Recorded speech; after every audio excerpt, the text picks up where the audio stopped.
Hi, I'm getting a lot of questions, and I was waiting for my daughter at an appointment, so I thought I would just give a real quick update.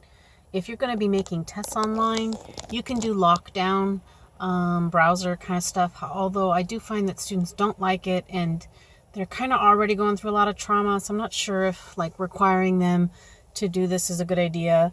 It does a room scan, and it might stop them periodically and say, stop your test, and scan the room again, and the students are just kind of freaked out by that process. So unless you have to, I might avoid that. But there are other things you can do for an online test to make it less likely for them to cheat. We call it a cheatability quotient. On the first place, you might assume that it's open note. So going forward with that, what can you ask them that can't be searched for on the internet? I find short answer questions work really well. Students can showcase their knowledge really well.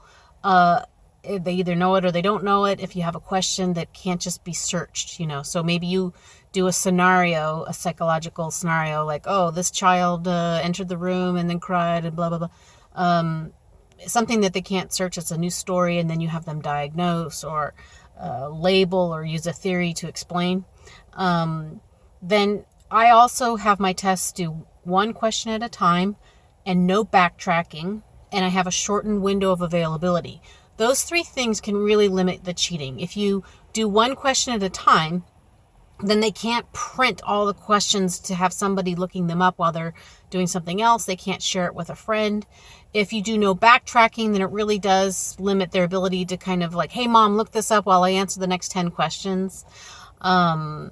And so they have to deal with the question that they see in front of them. And it takes time to look this stuff up, especially if you're not using a test bank.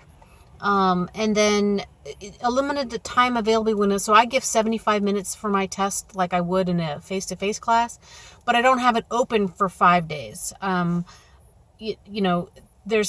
an optimal selection there, but you might give it open just on the day that you were going to have the test anyway.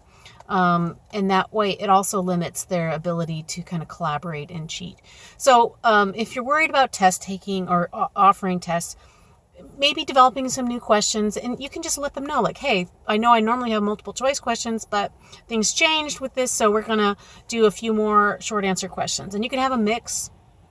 But, a few short answer, explain the theory as we discussed in class. That's great. If they know it, they'll write it out. If they don't know it, you'll be able to tell right away. I do about 15 to 20 multiple choice questions. And by multiple choice, I mean, matching and all that. And then 2 or 3 short answer. They're like paragraph questions. Find what works best for you, and it doesn't have to be perfect. Just give it a go, and if everybody gets A's, then everybody gets A's, right? If everybody doesn't do well, then we bump up the scores a little bit. We're just kind of in a learning pattern. So I will try to answer emails as they come in, but I just wanted to give you that update. Okay, good luck, everybody. Bye.